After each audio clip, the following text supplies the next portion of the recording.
ngalanjutkeun kisah tentang Kangjeng Nabi Ibrahim nu ieu teh sabenerna mah nganasehatan Kangjeng dalam dakwah Kangjeng terhadap kaum-kaum Mekah khususnya umumna kepada seluruh kufar. Loba nu nentang jeung loba nu teu percaya kana karasulan Kangjeng nauhidkeun ka Gusti Allah. Gusti Allah diredam hate Kangjeng ulah bendu ulah marah lain kakarak kuari Muhammad kitu teh tuh umat nu baheula ge karitu ketika kaula nurunkeun para rasul di antara nu kukula diturunkeun ke alam dunia keturunan nu nembus ka anjeun ialah Kangjeng Nabi Ibrahim alaihi salam. Kangjeng Nabi Ibrahim teh kakarak sekup leutik harita teh di keluarga jeung di kampung hungkul nyana nyaritakeun torojol bintang dilojokeun ku Kangjeng Nabi Ibrahim torojol bulan panggil kaumna di kampung anjeunna dilojokeun ku Kangjeng Nabi Ibrahim torojol ponon poe dipangerankeun ku Kangjeng Nabi Ibrahim maksud nama ngajejeleh ka kaumna nu mangeranan terhadap bintang. Akhirna kaum tersebut teh nyahoun bahwa Kangjeng Nabi Ibrahim teh ternyata teu sapagodos jeung keluarga jeung urang lemburna bahwa Kangjeng Nabi Ibrahim mah horenganan pangerana khusus nu teu kadeuleu. Jadilah mulai kuari habar-habar teh woi Azar boga anak ngaran Ibrahim nyana mantes jaritakeun ka urang lemburna ternyata horeng pangerannya nama lain nu disembah ku urang nyana mah teu percayaeun ka raja urang Namrud pangeran padahal mah Namrud mah pangerannya tuh pangeran urang dihina ku Ibrahim bejakeun nyana ka pangeran mulai ngaran-ngaran obrolan mati sungut ka sungut mulai kuari mah berita mati mimiti sajengkal jadi sadepa kuari teh jadi sameter kuari mah geus puluhan meter geus kabeja ka unggal kota kakoncara ka mana-mana Kangjeng Nabi Ibrahim teh hirup di tengah-tengah keluarga orang istana nu ngaran Azar ternyata horeng Ibrahim nama henteu nuturkeun bapana kuari Kangjeng Nabi Ibrahim mangahaja nyana teh nganasehatan bapana jeung keluargana oge kaum sekitarna ngajakan pangeran anu begitu ditanya ku kaumna ai anjeun teh pangeran saha Ibrahim nyana ngajawab pangeran kaula mah allazi fataras samawati wal arda hanifa wa ma ana minal mantak dibaca ku urang kuari Allahu akbar kabira walhamdulillahi katsira wa subhanallahi bukrata wa asila wassalati wa nusuki wa mahyaya wa mamatillahi la syarika lahu wa la syarika lahu wa bihamdihi ana minal muslimin hanifan muslima wa ma ana minal musyrikin inna salati wa allazi fataras naon kata Allahu akbar kabira walhamdulillahi katsira wa subhanallahi bukrata wa asila inni wajjahtu wajhiya lillazi fataras samawati wal hanifan wa ma ana minal ieu tah pertama Kangjeng Nabi Ibrahim nyentuskeun bahasa eta Masya Allah tidinya kabeh kaum-kaum teh anita ka Azar nu jadi papana Azar atuh ulah ngajadikeun riweuh ieu di kampung urang ulah ngajadikeun ekses anu henteu bagus lantaran ieu teh memancing kana huru-hara sementara urang geus sepakat pangeran teh adalah Namrud anu bisa maehan jeung ngahirupan teh panamrud kadang-kadang jelema dipanggil ku nyana begitu dipanggil teu akur jeung nyana dipaehan tuh Namrud da bisa maehan aja dipanggil deui lantaran dihampura ku Namrud pan teu dipaehan dihirupan tah pangeran manu kos kitu nu sok beres sumbangan ka urang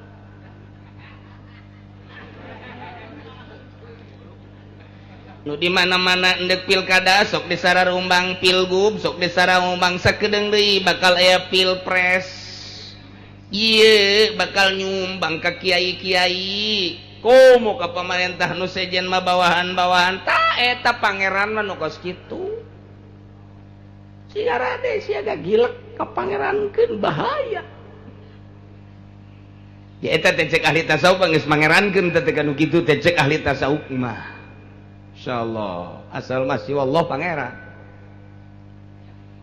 coba Azar didesak Ki Azar ku kaumna supaya manggil nu jadi anakna ngaran Ibrahim ulah diantepkeun bae lantaran memancing situasi otomatis Kangjeng Nabi Ibrahim manggil Ibrahim Kangjeng Azar manggil Ibrahim dia ceng aya naon abah aceng anak saha sok kajupu yang abah mah nanyakeun anak saha kos teu ngarasa nonoker bae ih lain kitu Ibrahim ai maneh teh nu kumaha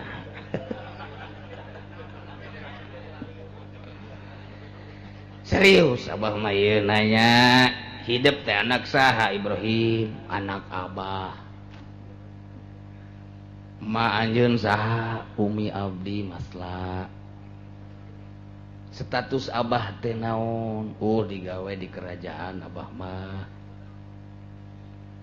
aktivitas di imah mah nyeunan pangeran panyaho sep deudeuh anaki pinter sumuhun bah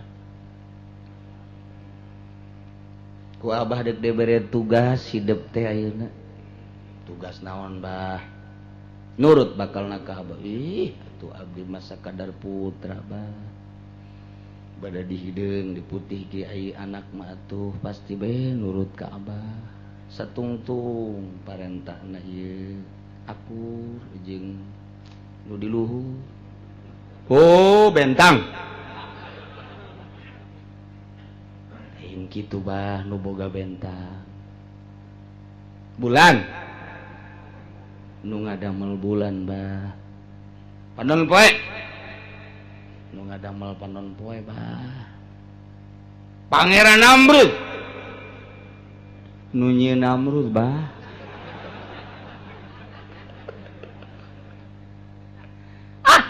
sia jawab teh dipagahan ku abah ge nereleng bae sia nang sasia magahan kos gitu nang nunyeun abah bah sia cabok deui ku bapana nurut mal ka abah nurut bah sapira abdi atuh naon bah tugas abdi sesuai jeung pagawean abah nyeunan patung ieu teh lambang pangeran lambang bintang, lambang bulan, lambang panon poe, lambang berbagai pangeran-pangeran. Nah, ieu teh pan sok didagangkeun ku abah ka kota, maka anjeun Ibrahim sebagai anak abah tersayang, wayahna ieu patung-patung panggul ku anjeun jual ku sia. Mun abdi teh daek bah. Cabok siapa?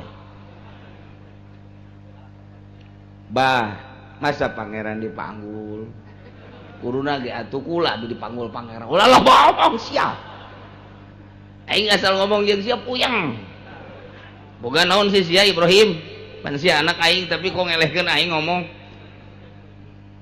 ayo sia daek teu daek kudu daek ai kos kitu kuduna mah daek atuh abdi ge bah mun teh mah bisa musyawarah abdi embung abah teu naon abdi embung sebab maknya pangeran dipanggul lamun urang boga pikiran nu sampurna urang nu kudu dirizkian urang nu kudu diurus urang nu kudu dipanggul ku pangeran lain urang mamanggul pangeran loba ngomong sia bawa tah ieu pangeran nu leutik nu rada gede jeung nu gede bawa sok ku sia ka ditu jual abah nungguan di dieu maksud Ki Azhar mah supaya kadeuleu anakna nu ngaran Ibrahim teh orenganan jah teu berbeda jeung bapa supaya orang pasar teh nyahoeun lantaran ieu kabar teh geus menjalar anu luar biasa bahkan Pangeran Namrud ge geus nyahoeun anak Azhar teh kitu patut kalakuanana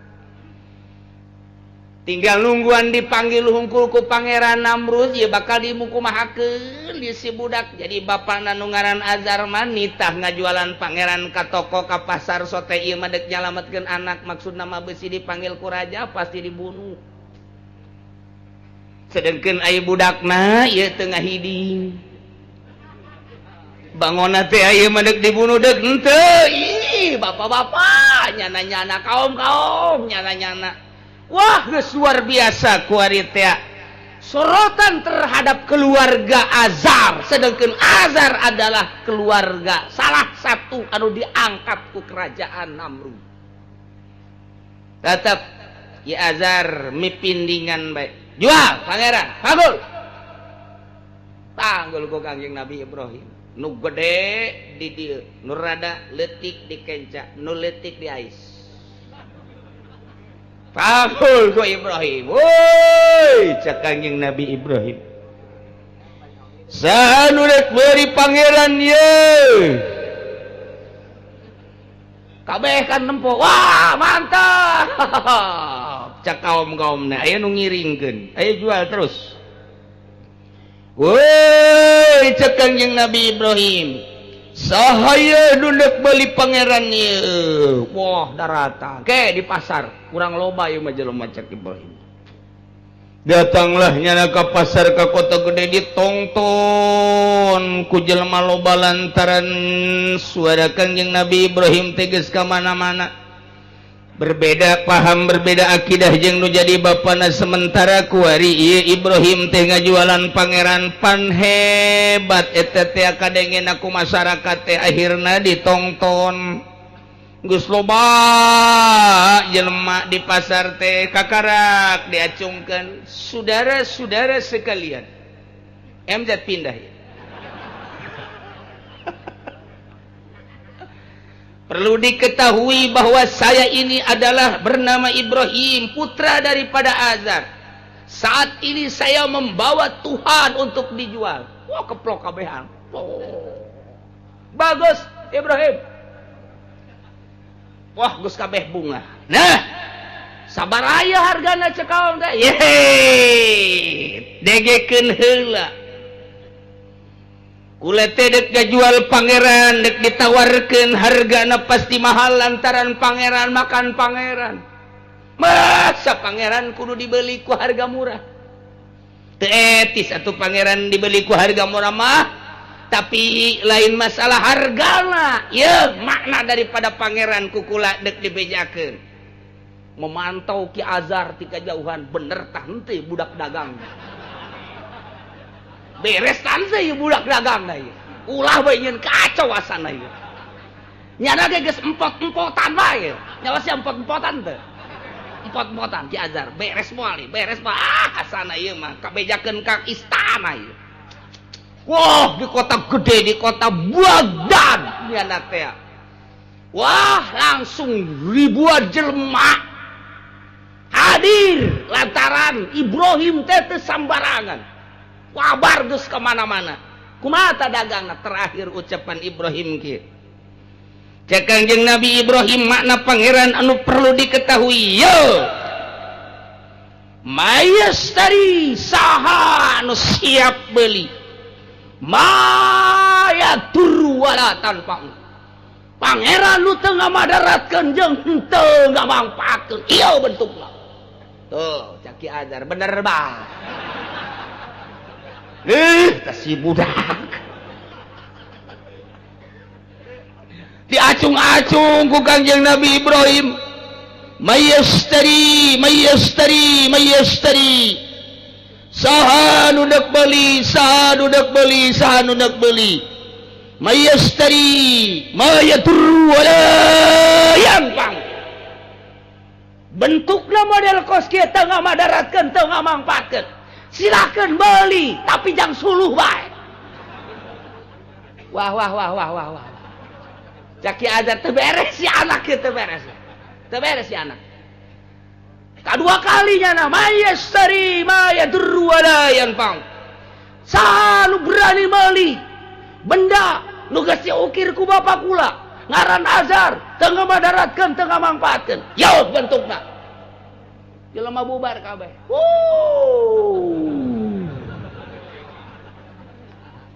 Ibrahim blow. Ibrahim Majnun. Ibrahim edan. Pangeran disebut mayadur walayan pang. Teu beres sama Ibrahim tah. Tinggal azar datang gadinya. Him.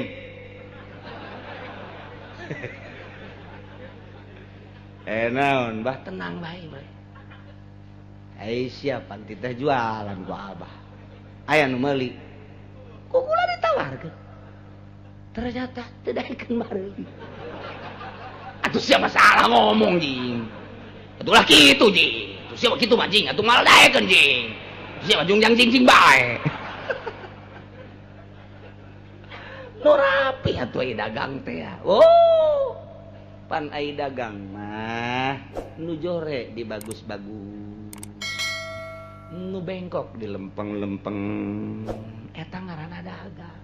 Aya mah sia mah atuh nyacan ka pangeran. Saha nu daekeun meuli. Dek dibawa ka mana kieu ku sia? Ieu pan jelema geus ararindeut kabeh. Dek dibawa ka kali. Dek dinaonkeun? Deulekeun ku abah. Panggul deui ku Kangjeng Nabi Ibrahim. Dah, pangeran sia goeng dijual ti isuk datang ka lohor nu meuli. Dia sia mama ya dur wala yanfa'u. Dah goeng dipanggul, dibawa ka kali, ditongtong deui ku masyarakat. Jaki azar nuturkeun di dinya. Wah, ieu jeung bapa coba ieu hayang nyaho coba yo. Masyarakat brang deui neul. Di Irak teh aya sungai Tigris terkenal nu kokocoranana kokocoran ti jannah surga.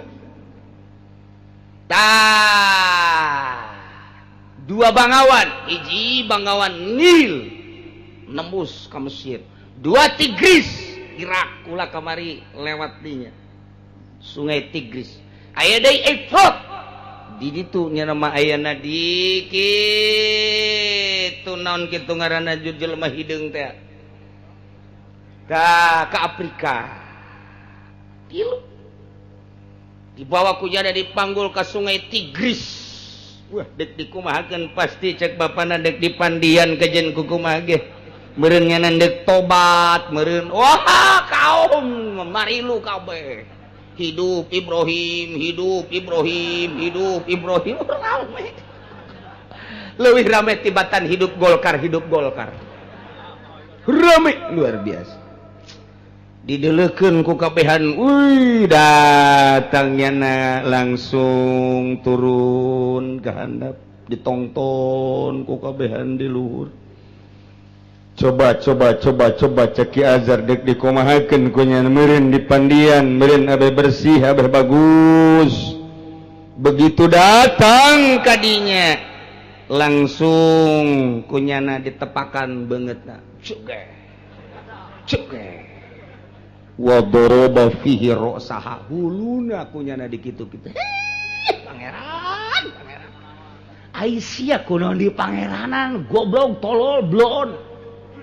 Teh, cek azar teh. Jadi kos kitu anak aing. Jelema di luhur zar, urus anak. Udah datang ka, habar ka ditu ka Pangeran Namrud bahaya. Wa qala laha cek Kangjeng Nabi Ibrahim ka patung-patung bari disungsebkeun kunyana ka cai dikitukeun Bruce Israel.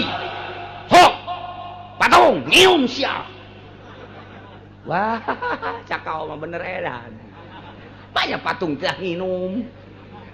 Nginum dikitu-kitu huluna ka handap. Israbi. Nginum, nginum. Nginum. Cak nu di lur euy, atuh mah nya patung tita nginum atuh moal daekeun. Atuh teu daekeun nginum bae di pangeranan blaon sia. Eureun cak azar teh ribut ya urusannya. Ribut ya urusan pangeran ya. Disungsepkeun deui nyokana. Nginum, israbi. Nginum, ayo. Cak azar bubar. Bubar anak teu normal ya anak.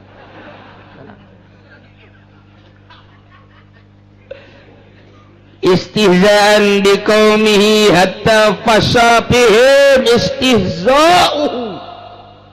Ngaguguyonkeun Kangjeng Nabi Ibrahim terhadap kaumna lantaran diiring-iring Kangjeng Nabi Ibrahim teh sugan teh patung teh anu di pangeranan ku kaum tersebut dibawa ka sungai Tigris teh rek dipandian diminyakan dimumule horenganan dibebes-bebeskeun kita nginum sia pangeran Ibra kaum lah ngomong deh, wajah, patung tita nginum, atau sia itu bisa nginum baik di pangeranan, belum sia kaum, tol sia kaum.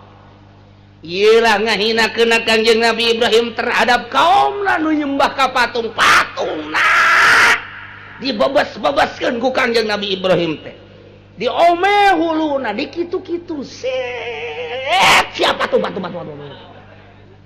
Wah hatta fasa hingga wasa negara Irak nyahueun kabeh kuari. Mun kamari hanya kalangan keluarga, kamari ieu hanya kalangan tetangga, kamari ieu hanya kalangan desa, kuari mah fasa istihza'uhu. Geus kacelun ka aun-aun ka koncara ka mana-mana ka beja ka unggal negara.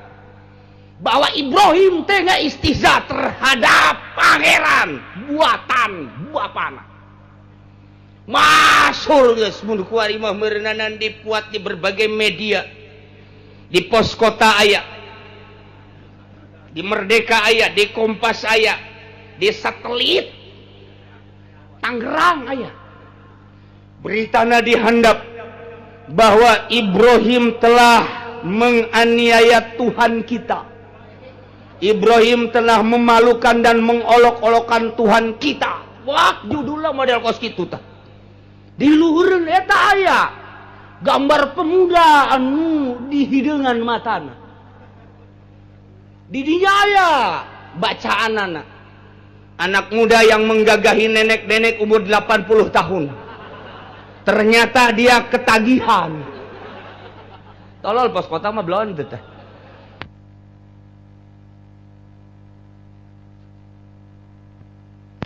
Berita di handapeun eta mah malah mah nu geus biasa teh aya. Rumah sakit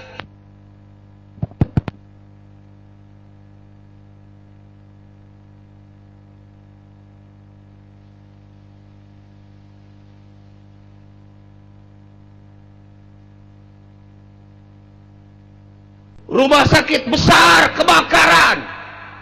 Ternyata dokter 5 terbakar hangus. 10 mayat melarikan diri. Mantap biasa.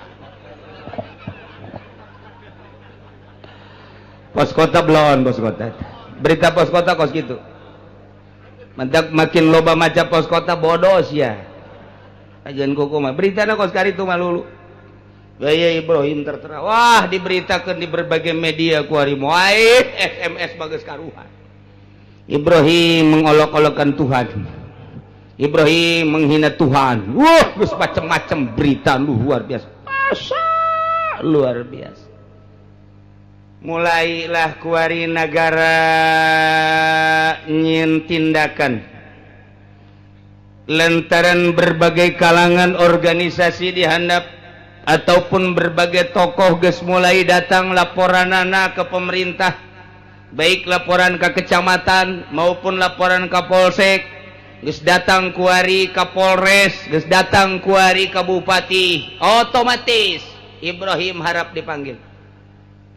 Tidak bisa dibiarkan anak tersebut, jangan sampai nanti dia dieksekusi. naon cenah kiai eksekusi aing ge teh nyaho bahasa batur teh mah pokona mah geus kos kitu bae nurutan batur aing ge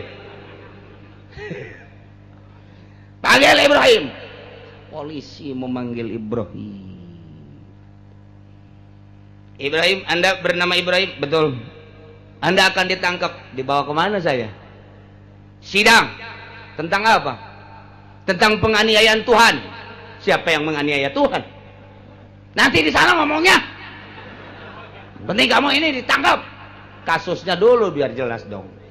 Mana surat perintahnya? Waduh. Ini surat perintah. Apa coba? Masalah apa coba saya mau ditangkap di sana? Coba tertera di situ, bacakan. Saya sebagai petugas untuk menangkap yang bernama Ibrahim yang berkasus tentang penganiayaan Tuhan. Siapa yang menganiaya Tuhan? Tuhan saya mah disembah oleh saya. Saya selalu mengingat Tuhan per detik dan per menit, tidak pernah menganiaya Tuhan. Katanya kamu mengusruk-usrukin Tuhan.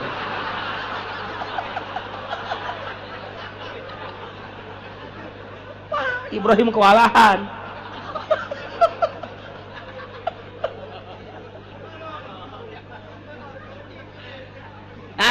Ini berita yang datang ke pengadilan seperti itu. Maka kami sebagai alat negara, sebagai tugas negara untuk menangkap Anda. Betul kamu? Enggak, kemarin ini, berapa hari yang lalu, saya menerima berita dan menerima laporan-laporan dari berbagai organisasi dan tokoh bahwa Anda telah mengusruk-ngusurkan Tuhan. Seri Kanjeng Nabi Ibrahim. Apa itu ngusruk?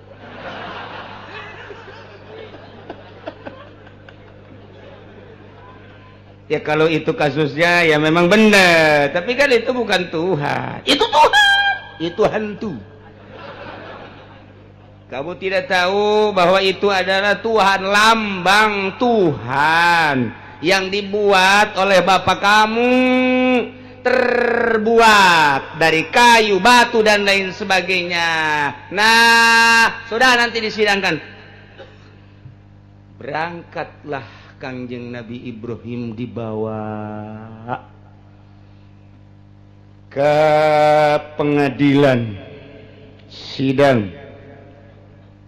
Saya berhadapan dengan siapa cik Kanjeng Nabi Ibrahim? Saya diadili dengan seluruh tokoh Irak. Dari kalangan apa? Seluruh lapisan. Selain daripada lapisan istana. Mulai dari soal-soal pemerintah, soal-soal masyarakat, perekonomian, perpolitikan tidak setuju, dan perbudayaan sini sekarang sudah hadir tidak menyetujui tentang pengolok-olokan kamu terhadap Tuhan-Tuhan yang disembah oleh bangsa-bangsa Irak. Oke. Kalau itu masalahnya, saya siap untuk adu argumentasi. Siapkan seluruh lapisan masyarakat dan seluruh tokoh masyarakat, seluruh budayawan, politikus dan berbagai tokoh di Irak untuk adu argumentasi dengan saya. Kalau saya didakwa telah menganiaya Tuhan, saya tidak setuju.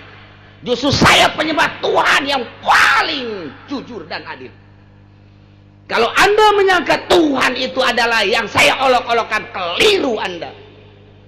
Silakan tokoh mana berhadapan dengan saya.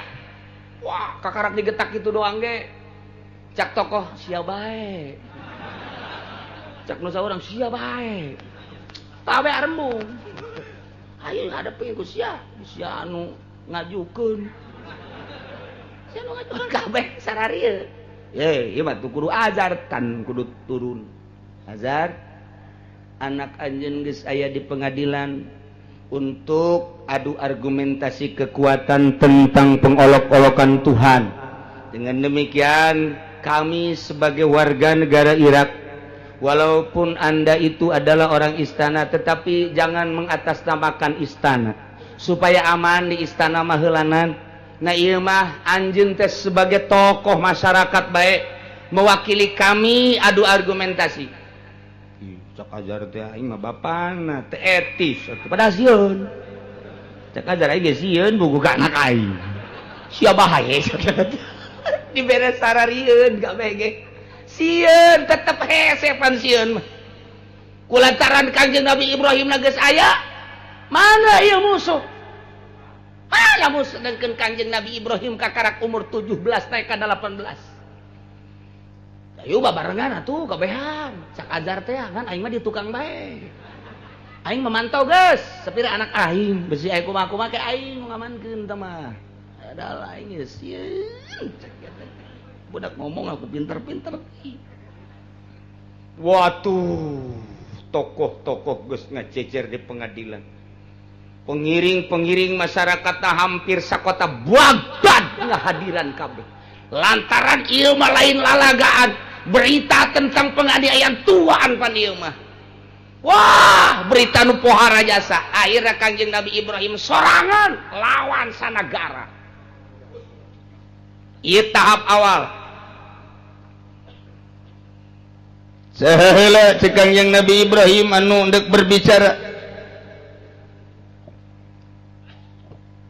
Jaksa, silahkan, perintahkan. Anjeunna Ibrahim coba berbicara tentang penganiayaan. Salah jaksa. Seharusnya coba apa yang dikasuskan, apa yang diajukan, kebenaran untuk bahwa saya itu adalah sebagai penganiaya, dipersilakan dulu kepada musuh saya. Jaksa bodoh. Jaksa tepan jadi kaing atuh. Ganti. Cek Kanjeng Nabi Ibrahim, jaksana ganti ulah ieu mal beres ya kajian kuku mah ge. Eta jaksa langsung digetak. Ganti. Bodoh. Leket teh. Cak anu saja wah asana nasib urang ge kos kitu. Ieu mah geus bae mah ngaleket teh sorangan, jaksa dibawa ka tukang. Nu daekeun ganti. Mana jaksa penggantinya? Sia bae teh, sia bae. Wakilna mana? Geus sia bae, sia bae. Kabeh sararieu. Cepat, cek Kanjeng Nabi Ibrahim. Aya. Tek. Silakan. Tanya. Cek jaksa sekarang begini permasalahannya supaya Bapak Ibrahim bertanya kepada tokoh masyarakat tentang apa yang akan diajukan. Silakan. Oh, kalau begitu saya siap. Cek Kanjeng Nabi Ibrahim, wahai tokoh-tokoh Baghdad, saya mau bertanya tentang penuhanan para tokoh, para masyarakat.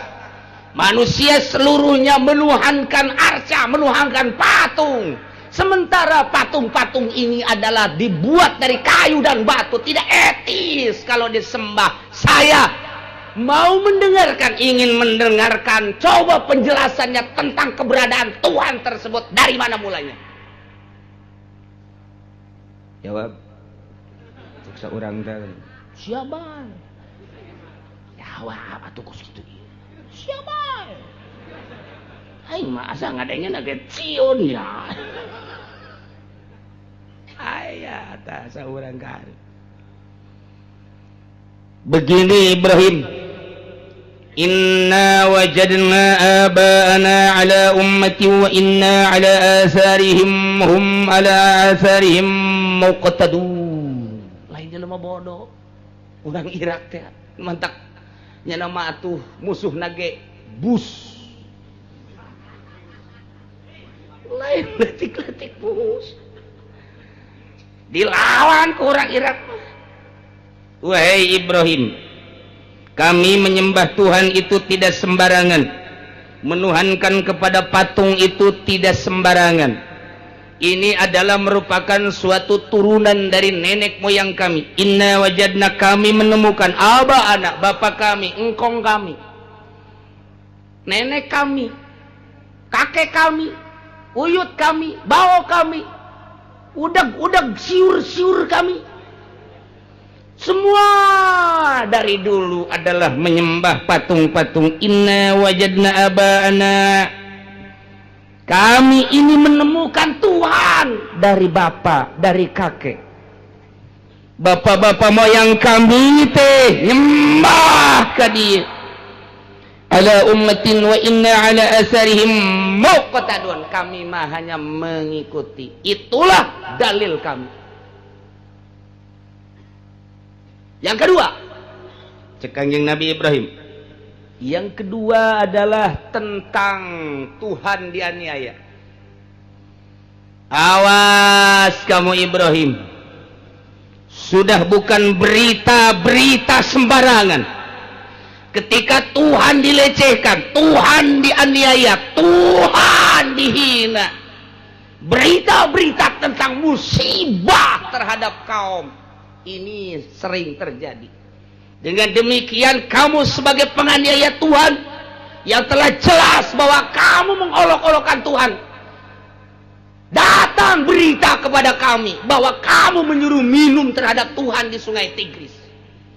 Ini kan tidak etis. Nah, kami bebas dari mara bahaya Tuhan kami. Kami memohon supaya Tuhan itu menganiaya khusus kepada kamu Ibrahim. Itulah dakwaan kami terhadap kamu sebagai terdakwa, wahai Ibrahim. Lagi Kanjeng Nabi Ibrahim. Belum seberapa itu.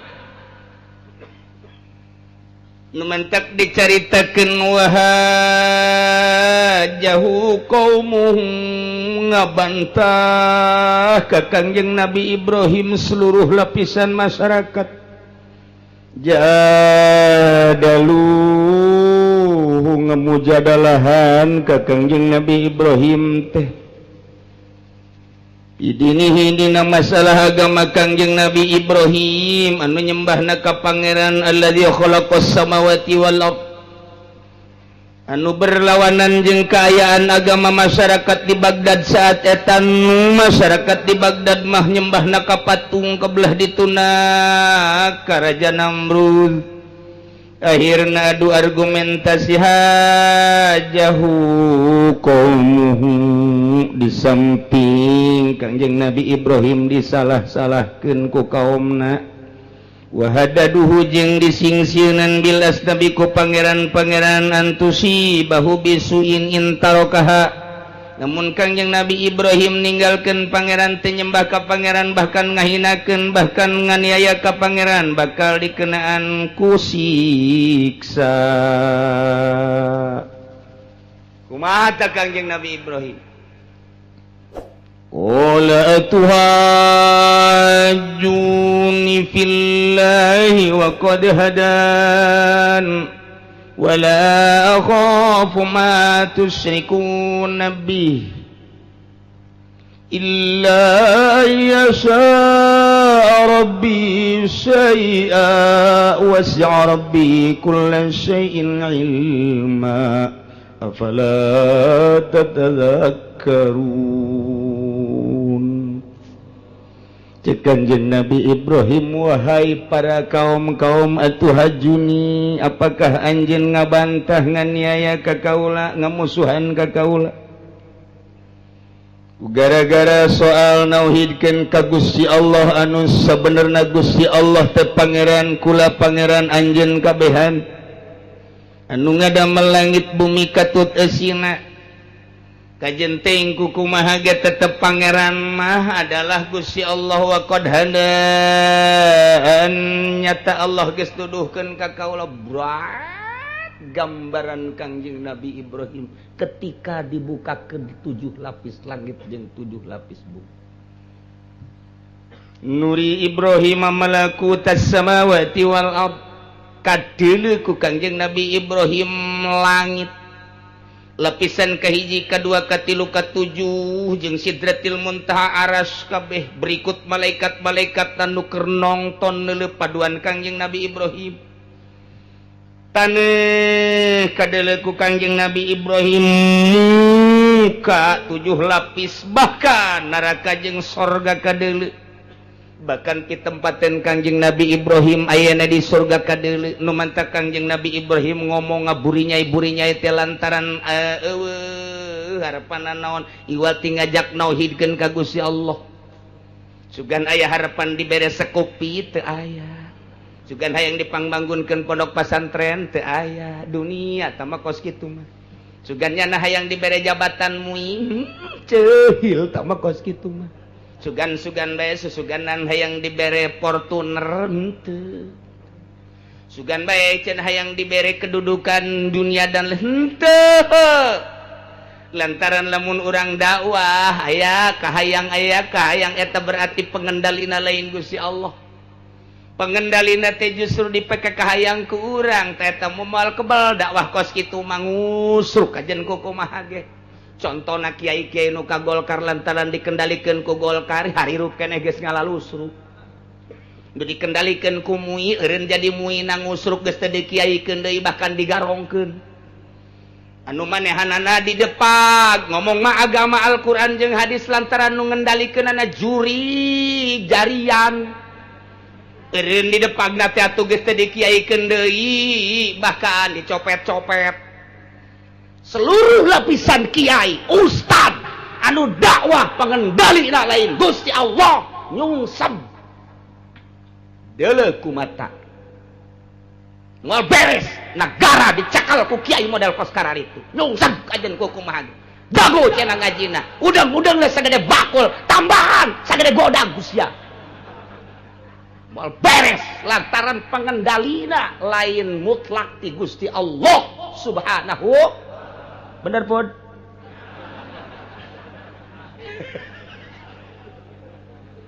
moal beres nu mantak lamun lain dicekel ku nabi lain dicekel ku rasul lain dicekel ku para sahabat lain dicekel ku para wali Allah lain dicekel ku para ulama salafus sholihin lain dicekel ku ulama-ulama akhirat ngaguling agama kajen ku kumaha ge manya aya ustad tanda tangan gereja manya aya MUI tanda tangan gereja teu etis atuh sapira hayang meuli mobil teu kudu tanda tangan gereja atuh maling bae sih pengendalina naon tah Kanjeng Nabi Ibrahim ketika didakwa ketika mujadalah ketika munazarah jeung kaumna bret keagungan Gusti Allah muka bret bumi muka hiji nu kadeuleu Allah subhanahu wa ta'ala eueuh kasih Allah segala-galanya nu mantak apakah anjeun teu ngabantah ka kaula cek Kanjeng Nabi Ibrahim tentang mengesakan Gusti Allah sedangkan Gusti Allah geus tuduhkeun ka kaula bahwa Gusti Allah teh pangeran allazi khalaqas samawati wal ardh lain patung nu diukir lain batu nu diukir hanya ukiran-ukiran biasa beleup bupikeun urang mah aya nu nyieun langit bumi katut eusina malaikat manusia termasuk kula nu nyieunna adalah Allah saha nu nganiaya pangeran jak kula mah pangeran kula mah Allah ketika kula teu mangeranan ka patung kula mah nganggap patung teh batu jeung kayu henteu termasuk penganiaya ja pangeran kula mah Allah termasuk pangeran bapak-bapak kamen Allah allazi khalaqas samawati wal cenah kula disingsieunan wala akhafu ma tusyrikuna bih kuring disingsieunan cenah bakal kena musibah bakal kena bahaya bakal kena macam-macam datangkeun patung titah ngadatangkeun banjir coba ka aing cak Kanjeng Nabi Ibrahim patung titah ngadatangkeun seuneu coba ka aing patung titah ngadatangkeun berbagai musibah ka aing punggung jana ge ku aing diksungsep-sungsepkeun kamari teu naon nah iya aing geus nyaho cek Kanjeng Nabi Ibrahim bahwa kula bakal ditanya geus dicontohan ku kula boro-boro ngadatangkeun naon sangkilan nyana ge ku aing dipanggul israwi nginum jatenakeun nginum ayo coba ejakeun ka pangeran ente nu panggedena mana nu dianggap pangeran hebat susuku sia ka ditu make menyan bedakeun kitu Ibrahim nungguan di beuleum Ibrahim nungguan di banjiran Ibrahim nungguan berbagai musibah Dem, ulah sok nang tangan gitu sia. Ke goyang ya bumi. Ye, kumaha lamun goyang? Tanyakan Omay Lama. Kenapa goyang? Aduh. Siapa keur tegang-tegang ka Omah deui bae. Wala akhafu ma tusyrikuna bihi kullama tasyan saya tik-tik acan ka pangeran ku anjeun dianggap pangeran dumun sindi disekutukan dimusyrikan berbagai patung-patung cenah bakal mere musibah ka kaula li adami qudratiha ala syai'in eueuh kemampuanna naon patung mah illa yasha rabbi syai' kecuali pangeran nu ngersakeun banjir, pangeran nu ngersakeun tsunami, pangeran nu ngersakeun longsor. Eta urusan pangeran. Lain patung tah mah. Ayana gempa lain nang patung Allah, ayana longsor lain nang arca Allah, ayana banjir lain nang manusia, lain nang patung, lain nang macam-macam berbagai patung-patung Allah. Ayana lini menang Allah, ayana berbagai musibah Allah. Iya mah kersaning Gusti bae. Wasi'a rabbi kulla syai'in ilma. Maha jembar pangeran kaula tentang ilmuna. Hehe, apalah tatadzakarun, teu mikir sia kaum.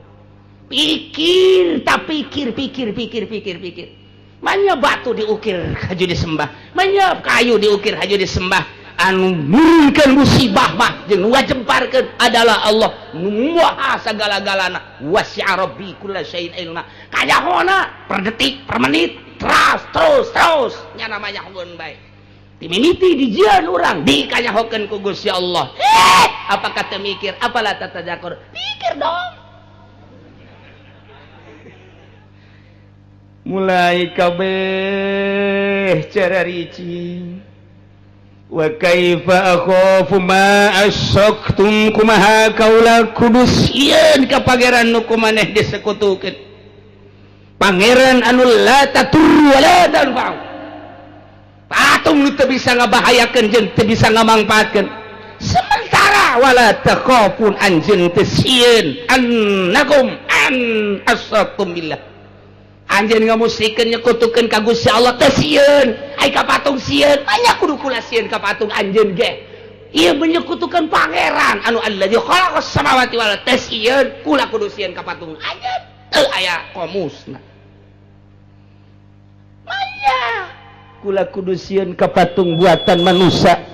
Sementara anjeun teh sieun, teu sieun ka pangeran-pangeran nu ku anjeun dimusyrikeun yakni Allah. Malam yunazil bihi alaikum sultana. Patung anu teu pernah Allah nurunkeun kagagahan, teu nurunkeun hujah, teu nurunkeun argumentasi, teu nurunkeun dalil. Sugan Allah ngajelaskeun tah patung eta pangeran teu pernah. Sugan Allah ngajelaskeun argumentasi tah arca eta pangeran teu pernah. Masa nu teu pernah ditunjuk ku Gusti Allah sebagai dalil, hujah, burhan, argumentasi. Kok make ku anjeun disekutukeun kula kudu sieun ka dukas kitu kamusna cek Kanjeng Nabi Ibrahim fa'il fariqain ahaq. Mana dua golongan anu leuwih bener, anjeun penyembah berhala atau kaula penyembah Allah? Fa'il fariqaini mana anu leuwih bener, mana anu leuwih aman? Amanan anjeun sebagai penyembah patung atau amanan kaula? Kula mah leuwih aman sebab kula mah babarengan jeung nu ngadamel langit jeung bumi. In kuntum ta'lamun, lamun maneh teu bodoh, mun maneh pinter, mun maneh menjadi cendekiawan jeung budayawan. Ulangan ngaran doang cendekiawan jeung budayawan cek Kanjeng Nabi Ibrahim. Pikir make otak anu lurus. Masa kudu nyembah patung jeung batu? Disekutukeun Gusti Allah, padahal Allah nu ngadamel langit jeung bumi. In kuntum ta'lamun, mun maneh pinter, mun maneh nyaho, maneh kudu berpikir. Alladzina amanu wa lam yalbisu imanahum bizulmin ulaika humul wallahu a'lam.